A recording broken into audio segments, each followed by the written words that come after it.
Now, a York County veteran with ties to Ukraine is actually heading to the Poland-Ukraine border to offer aid to refugees fleeing the war. Fox 43's Paul Bayoso joins us live in studio this morning with more on why he felt compelled to travel across the world to help those who are suffering. Good morning, Paula.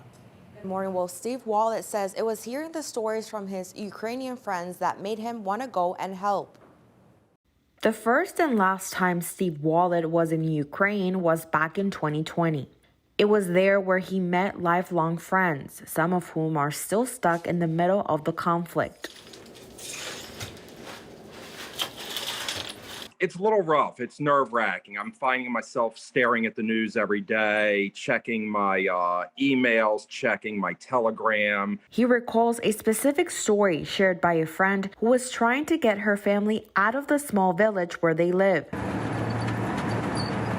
when Russian tanks came rolling in.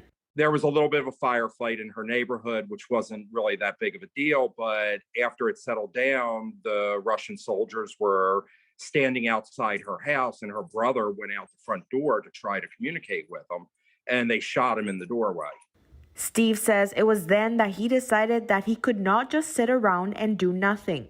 An Army vet and a former firefighter and paramedic, he's going to the border with a lot of experience under his belt.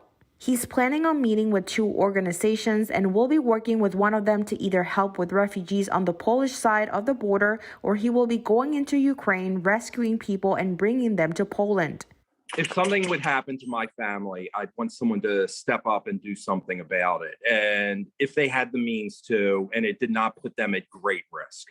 And I have the means, and I'm willing to take the risk, and hopefully I survive this. Hopefully I come back with a great story that my grandkids will be able to tell their grandkids, about something their grandfather did.